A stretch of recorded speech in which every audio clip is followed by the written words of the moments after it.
Uh, Congratulations to Australian cricket team. তারা টি-20 সিরিজটা জিতে নিয়েছে এবং এটার আসলে মাহাত্ম্য বেড়ে যায় বিকজ ওয়ান ডে সিরিজটা তারা যথেষ্ট স্ট্রাগল করেছে। প্রথম দুইটা ম্যাচ হারার পরে পরেরটাও আসলে বলতে গেলে কনলির একটা ইনিংসের উপরে ভিত্তি করে তারা জিতেছে। But this time they have turned the thing around এবং এটাই অস্ট্রেলিয়া, এটাই আমাদের পরিচিত অস্ট্রেলিয়া। বাট বাংলাদেশ, আমি বলবো যে তারাও যথেষ্ট ভালো ক্রিকেট খেলেছে এবং স্পেশালি থ্যাঙ্কস টু ম্যানেজমেন্ট যে তারা সাহসী সিদ্ধান্ত নিতে পেরেছে অস্ট্রেলিয়ার মতন বড় টিমের এগেনস্টে ভালো কন্ডিশনে ভালো পিচে খেলার ব্যবস্থা করেছে। এবং এটা আমাদের জন্য, আমাদের প্লেয়ারদের জন্য, আমাদের টোটাল টিম ম্যানেজমেন্টের জন্য একটা ভালো একটা রিয়েলিটি চেক আমি বলবো। তো প্রথমেই আমাদের এই সেকেন্ড ম্যাচটা নিয়ে যদি কথা বলি, তো এখানে আসলে আমাদের বোলিং ডিপার্টমেন্টে আমরা শুরুটা ভালো করেছিলাম। বোলিং এ নাসুম আহমেদ পাওয়ার প্লেতে 3টা ওভার বোলিং করেছেন, একটা উইকেট বের করেছেন এবং he was pretty decent with his bowling. Nasum আহমেদকে অনেকদিন পরে আসলে আমরা টিমে দেখতে পেলাম। ওয়ান ডে সিরিজে তাকে আসলে দলে রাখা হয় না, তানভীর ইসলামকে রাখা হয়। তানভীর ইসলাম ডেফিনেটলি ভালো বোলার, বাট নাসুম আহমেদও আসলে ওয়ান ডে তে খুব যে বেশি খারাপ করেছেন কখনো এরকমটা না। স্টিল এটা ম্যানেজমেন্ট কল, সিলেক্টরদের কল। এবং নাসুম আহমেদ যেখানেই চান্সটা পেয়েছেন সেটাকে ইউটিলাইজ করেছেন। আজকে শেখ মেহেদী ছিলেন না বোলিং ডিপার্টমেন্টে, সো নাসুমের উপরে আসলে একটা বাড়তি দায়িত্ব অবশ্যই ছিল যে পাওয়ার প্লেতে একটা মোটামুটি বড় সময় ধরে তার বোলিং করার যে দায়িত্বটা ছিল সেটা উনি ভালোভাবেই পালন করেছেন। এবং পাওয়ার প্লেতে শুধুমাত্র সাকলাইনের যে ওভারটা, এই ওভারটা বাদ দিলে বাংলাদেশ ভালো বোলিং করেছে এবং একটা পর্যায়ে অস্ট্রেলিয়া হয়তো লাইক 50 for 3 ছিল প্রথম 6 ওভার শেষে। তো সাকলাইনকে আসলে আমরা এর আগে পরে যতখানি দেখেছি বিপিএল এ কিংবা ইমার্জিং এশিয়া কাপে, সেখানে সাকলাইনের যেই ভেরিয়েশন আমরা নর্মালি জানি যে তিনি তার স্লোয়ার ডেলিভারি, স্ট্রোক ডেলিভারিজ এগুলোর উপর ডিপেন্ড করে আসলে ওনার বোলিংটা করেন। সো এটা একটা ম্যানেজমেন্টের হয়তোবা নতুন ধরনের এক্সপেরিমেন্ট। নতুন একজন ক্যাপ্টেনও ছিলেন ফিল্ডে, তৌহিদ হৃদয়। তো তাকে সেকেন্ড ওভারে নতুন বলে বোলিং করতে এনেছেন এবং সেখানে আসলে সাকলাইন খুব একটা সফল হতে পারেননি। জাস্ট সেকেন্ড ওভারে অনেকগুলো রান তিনি আসলে কনসিড করে ফেলেছেন, প্রায় 15 রানের মতন।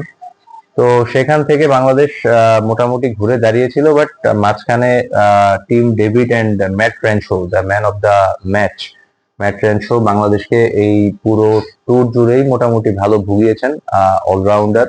এবং ম্যাট রেনশো আজকে যে ইনিংসটা খেলেছেন, ইট ওয়াজ এ জেম অফ ইনিংস, এটা বলতেই হবে।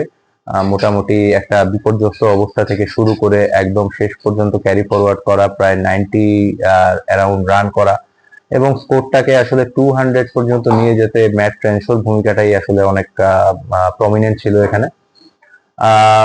মিড ওভারে এই 6 থেকে 15, 14-15 ওভার, এই ওভারগুলোতে বাংলাদেশ আসলে খুব বেশি স্ট্রাগল করে ফেলেছে। এখানে রিশাদ হোসেন ছিলেন। রিশাদ হোসেনের আমরা যেই ধরনের এক্সপেকটেশন ছিল, specially after a successful Big Bash, সেখানে অস্ট্রেলিয়ান ক্রিকেটাররা কিন্তু রিশাদের এগেনস্টে স্ট্রাগল করেছিলেন। বাট রিশাদ আনফরচুনেটলি উনি আজকের ম্যাচে খুব একটা ভালো কিছু করতে পারেননি। 4 ওভারে প্রায় 46 মতন রান দিয়েছেন এবং তার বোলিং এ আসলে আমরা লেগ স্পিনারদের যে ভেরিয়েশনের জায়গাটা, যেই স্ট্রোক ডেলিভারি, যেই রং ওয়ান ডেলিভারি, সেই ডেলিভারি গুলো তো খুব একটা দেখিনি। এবং মোটামুটি অবজার্ভ করে বা যা দেখা যায় সেটা হচ্ছে যে তার স্পিডেও আসলে তেমন কোনো ভেরিয়েশন নেই এবং ম্যাট রেনশো স্পেশালি এবং টিম ডেভিড খুব সহজেই আসলে রিশাদকে নেগোশিয়েট করেছেন। আবু গাফার সাকলাইনও স্ট্রাগল করেছেন এবং Abu Gafar Saklain specially Tim David তাকে যেইভাবে আসলে মেরেছেন, এটা মানে টিম ডেভিডের মতন প্লেয়ার মারবেন, এটা খুবই ন্যাচারাল বিষয়। But he has came back well against David এবং একটা মোটামুটি ভালো পরিকল্পনার মাধ্যমে ডিপ ব্যাকওয়ার্ড পয়েন্টে একটা ভালো ক্যাচ কিন্তু টিম ডেভিড দিয়ে আউট হয়েছেন তানজিদ তামিমের হাতে। এবং এর বাইরে যদি বলতে হয় মুস্তাফিজুর রহমান তিনি নিঃসন্দেহে বাংলাদেশের এলিট এবং প্রিমিয়াম পেস বোলিং অপশন, এবং বছরের পর বছর ধরে উনি ওনার দায়িত্বটা পালন করে আসছেন। বাট আজকে সামহাউ লাস্ট ওভারটাতে মুস্তাফিজুর রহমান আহ, তার প্রতি যে এক্সপেকটেশন, সেই এক্সপেকটেশন অনুযায়ী পারফর্মটা করতে পারেননি। লাস্ট ওভারে অলমোস্ট 17-18 রান উনি কনসিড করে ফেলেছেন। তো এবং ব্যাটিং এ যখন আমরা নামি অলমোস্ট 197-98 রানের একটা টার্গেট ছিল, উইচ ওয়াজ মানে এটা বাংলাদেশের জন্য আসলে একটা বিশাল টার্গেট আমি বলবো, বিকজ আমাদের ইতিহাসে আমাদের খুব কম ম্যাচই আমরা এই ধরনের টার্গেটে আসলে খেলে জয় পেয়েছি, এবং স্পেশালি এগেইনস্ট এ টিম লাইক অস্ট্রেলিয়া। পিচ যদিও ব্যাটিং সহায়ক ছিল, বেশ ভালো উইকেট ছিল, বাট স্টিল আমি মনে করি যে 180 অ্যারাউন্ড 180 স্কোর এটা বাংলাদেশের জন্য মোটামুটি বাংলাদেশ কনফিডেন্ট কিছুটা হলেও থাকে। কিছুদিন আগেই আমরা নিউজিল্যান্ডের সাথে এই মাঠেই 185-86 রানের মতন আমরা চেস করেছি, এবং সেখানেও ব্রিলিয়ান্ট ব্যাটিং করেছে আমাদের ব্যাটাররা। আজকে শুরুটাও দুর্দান্ত ছিল। তানজিদ হাসান তামিম এবং সাইফ হাসান যেই টোনে শুরু করেছিলেন, তানজিদ তামিম আউট হওয়ার পরেও সৌম্য সরকার এবং সাইফ হাসান সেটাকে ক্যারি ফরওয়ার্ড করে নিয়ে গেছেন। এবং সৌম্য আনফরচুনেটলি একটা রাশ শট খেলতে গিয়ে আউট হয়েছেন জাম্পার বলে, বাট এরপরে Emon has recovered it very well. Emon, আমরা সেই নিউজিল্যান্ডের ম্যাচটার কথা বলছিলাম, সেখানেও প্রায় 200 স্ট্রাইক রেটের একটা 30 রান ইনিংস খেলেছেন, এবং আজকেও সেই জিনিসটাই উনি আসলে ক্যারি ফরওয়ার্ড করেছেন, এবং অ্যাডাম জাম্পাকে 2টা 6 মেরেছেন, এবং বেশ ভালো ব্যাটিং ইমন করেছেন। সাইফ হাসান একটা দিক আগলে রেখে ব্যাটিং করছিলেন, বাট সামহাউ জোয়েল ডেভিসের একটা খুবই অর্ডিনারি ডেলিভারি, যেটা কিনা ছাড়লে হয়তো বা হোয়াইট বল পেতেন, সেই বলটাতে একটা রাশ শট খেলতে গিয়ে সাইফ উইকেটটা দিয়ে এসেছেন, এবং ওই মুহূর্তে এই উইকেটটা আসলে বাংলাদেশের জন্য আসলে সুইসাইডাল ছিল। এরপরে শামীম হোসেন পাটোয়ারি ট্রাই করেছেন, তৌহিদ হৃদয় অনেকক্ষণ ক্রিজে ছিলেন, শেষ দিকে এসে উনি হয়তোবা ইনিংসটাকে বুস্ট আপ করতে পেরেছেন, বাট মাঝখানে আমি বলবো যে তৌহিদ হৃদয়ের একটা দায়িত্ব ছিল, যেটা হলো কি যে মোটামুটি শেষ প্রমিনেন্ট ব্যাটার হিসেবে যত বেশি বল আসলে খেলা সম্ভব তৌহিদ হৃদয়ের খেলা উচিত ছিল। সেখানে ন্যাথান এলিসের এগেনস্টে আবু জাফর সাকলাইনকে উনি স্ট্রাইকে দিয়েছেন, এবং সাকলাইনও আসলে তার ডেবিউ সিরিজ, বাট তার শেখার আসলে অনেক কিছু আছে। তিনি জাস্ট পুরোটা ওভার নষ্ট করেছেন।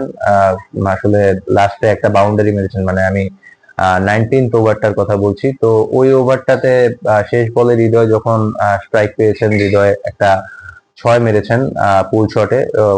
ইট ওয়াজ এ ব্রিলিয়ান্ট শট, এবং শেষ ওভারটাও যখন হৃদয় ব্যাটিং করছিলেন, মোটামুটি 23 রানের মতন লাগতো, এবং হৃদয় কিন্তু সেখানেও 2টা বড় বড় শট খেলেছেন, এবং রানটাকে মোটামুটি একটা পর্যায়ে নিয়ে এসেছিলেন। লাস্ট 2 বলে 12 দরকার ছিল, সেকেন্ড লাস্ট বলে একটা বাউন্ডারি, এবং লাস্ট বলে হৃদয় আসলে 6 অ্যাটেম্প করতে গিয়ে আউট হয়েছেন। তো জয়ের মার্জিনটা খুব মিনিমাল ছিল, but still Australia have outplayed Bangladesh আমি বলবো, কারণ হয়তো কিছু মোমেন্ট ছিল বাংলাদেশের এই ম্যাচে, বাট পুরো ম্যাচটা আসলে অস্ট্রেলিয়াই নিয়ন্ত্রণ করেছে, এবং ক্রুশিয়াল মোমেন্ট গুলোতে তারাই আসলে ভালো খেলেছে, জয় পেয়েছে। এবং সেই যেই ব্যাপারটায় আসছিলাম, যে দুই দলের আসলে দুইজন স্পেশালিস্ট ডেথ ওভার বোলার, একজন হচ্ছে নাথান ইলিস এবং একজন হচ্ছে আমাদের মুস্তাফিজুর রহমান। এবং নাথান ইলিস তার যে রেসপন্সিবিলিটি, তার প্রতি যে এক্সপেকটেশন, সেটা অনুযায়ী পারফর্ম করেছেন পুরোপুরি। শেষ 2 ওভারে সম্ভবত অনলি 13 রান উনি কনসিড করেছেন, এবং Mustafizur Rahman on the other hand last ওভারটাতে উনি কিন্তু প্রায় 18 রান কনসিড করেছেন। এবং এই জায়গাটাতে আমরা যদি একটু তুলনা করি, then the difference, the winning margin of Australia এই ফিগারটাকে কিন্তু ম্যাচ করে। তো ওভারঅল আমি বলবো যে মানে হতাশ হওয়ার অ্যাকচুয়ালি কিছু নেই আর কি, বিকজ আমরা নিউজিল্যান্ডের সাথেও কিছুদিন আগে আমরা 185 চেস করেছি, এই ম্যাচেও 198 চেস করতে নেমে আমরা মোটামুটি 190 অ্যারাউন্ড রান করেছি। তো মানে এটাতে হতাশ হওয়ার আসলেই কোনো ব্যাপার নেই। এবং টিম ম্যানেজমেন্ট যেই কল গুলো নিয়েছেন, আমি আগেও বলেছি যে মেবি এখানে আসলে লিটন দাসের অনুপস্থিতিতে আমরা আসলে হাবিবুর রহমান সোহানের মতন কাউকে ট্রাই করতাম, because Soumya is definitely important player for us in limited over cricket. But সৌম্যকে আমরা ওয়ান ডে তে চান্স নির্বাচকরা দিচ্ছে, টিম ম্যানেজমেন্ট দিচ্ছে, সেখানে আসলে সেটেল হওয়ার এখনো তার বাকি রয়েছে। কিছু ইনিংস তার অবশ্যই রয়েছে সেখানে, বাট এখনো পর্যন্ত ওইভাবে যে পরিপূর্ণভাবে সেটেলমেন্ট সেটা কিন্তু এখনো হয়নি। তো সেই জায়গাতে টি-20 তে এই এক্সপেরিমেন্টটুকু করতেই পারতাম, যেমনটা আমরা আবু গাফার সাকলাইনকে নিয়ে করেছি। আজকে সে মার খেয়েছে। আবু গাফার সাকলাইন ব্যাটিং এও অনেক হয়তোবা ভালো কিছু করতে পারেননি, বাট এই ব্যাপারগুলো তাকে যেই এক্সপোজারটা দিচ্ছে, যেই এক্সপিরিয়েন্সটা দিচ্ছে, এটা আগামী দিনগুলোতে তার ডেফিনেটলি কাজে লাগবে। আপনাদের নিশ্চয়ই মনে থাকবে সেই স্টুয়ার্ট ব্রডের কথা, যিনি যুবরাজ সিং এর হাতে 6টা ছক্কা খেয়েছিলেন এবং letter on he became one of the best bowler in test cricket for England and in the world. তো আবু গাফার সাকলাইন সেই লেভেলে যাক, এটা আমাদের আন্তরিকভাবে দোয়া থাকবে। আর আমরা আসলে তারপরেও আমি মনে করি যে কিছু এক্সপেরিমেন্ট করতে পারতাম। আমাদের শেখ মেহেদী হাসানকে আজকে ড্রপ করা হয়েছে, মেহেদির জায়গায় নাসুমকে খেলানো হয়েছে। মেবি থার্ড ম্যাচে রিশাদকে ড্রপ করে মেহেদী এবং নাসুম দুজনকেই খেলানো হবে। বাট এই জায়গাটাতে Ali Saad Islam, I really believe যে উনি একটা চান্স ডিজার্ভ করতেন। তো that's all about Bangladesh Australia T20 series. 2-0-তে অস্ট্রেলিয়া অলরেডি এগিয়ে গেছে এবং লাস্ট ম্যাচটা বাংলাদেশের জন্য আমি মনে করি যে তাদের কনফিডেন্স বুস্ট আপের জন্য হলেও তারা অবশ্যই জয়ের জন্য নামবে এবং প্লেয়াররাও চাইবে যে নিজেদেরকে উজাড় করে দিতে। এটাই শুভকামনা থাকবে বাংলাদেশ টিমের প্রতি। আর অন্যদিকে বাংলাদেশে কিন্তু আরো একটা আন্তর্জাতিক টুর্নামেন্ট চলছে, আন্তর্জাতিক একটা সফর চলছে জিম্বাবুয়ে এ টিমের। জিম্বাবুয়ে এ টিম অলরেডি যেই ওয়ানডে সিরিজটা ছিল সেটা 2-0-তে বাংলাদেশ ইমার্জিং টিমের কাছে বা বাংলাদেশ এইচপি টিমের কাছে হেরেছে। এবং একটা 4 ডে 2টা ম্যাচ আছে, সেটার প্রথম ম্যাচটা সিলেটে, সেটা কিন্তু গত 17 তারিখ থেকে খেলাটা অলরেডি শুরু হয়ে গেছে। বাট টিল টুডে, মানে আজকে থার্ড ডে গেল, অনলি হয়তো একটা বল মাঠে গড়িয়েছে। বাংলাদেশ টস জিতে সেখানে ব্যাট করছে। সেখানে কিন্তু খুব ইম্পর্টেন্ট ম্যাচ আমি বলবো, বিকজ সামনেই আমাদের জিম্বাবুয়ে ট্যুরের পরেই আমাদের অস্ট্রেলিয়া ট্যুর, বহু আকাঙ্ক্ষিত।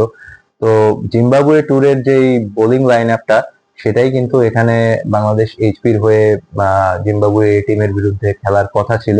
এবাদত হোসেন, রবিউল হক, নাইম হাসান, হাসান মুরাদের মতন প্লেয়াররা, তাদের জন্য একটা ভালো অপরচুনিটি ছিল এখানে নিজেদেরকে প্রুভ করার। বাট আনফরচুনেটলি বৃষ্টির কারণে প্রথম ম্যাচটা এখনো মাঠে গড়াতে পারেনি সেভাবে। তো ইনশাল্লাহ আমরা আগামীকালকের জন্য অপেক্ষা করব, যে আগামীকালকে যদি কিছু ক্রিকেট হয় এবং আগামীকালকে যদি কিছু প্লেয়ারকে অ্যাটলিস্ট সেখানে দেখার সুযোগ হয়। মাহফুজ ইসলাম রবিন রয়েছেন, যিনি ডোমেস্টিকে যথেষ্ট ভালো পারফর্ম করছেন। সো এইসব নিয়ে আমরা পরবর্তীতে আবার কথা বলবো। তো লাস্টলি অস্ট্রেলিয়াকে অবশ্যই অভিনন্দন এবং বাংলাদেশ টিমের জন্য শুভকামনা রইল। এই বলে আজকের ভিডিওটি এখানেই শেষ করছি। আপনারা কাইন্ডলি লাইক এন্ড সাবস্ক্রাইব করে আমাদের সাথে থাকবেন। Thank you.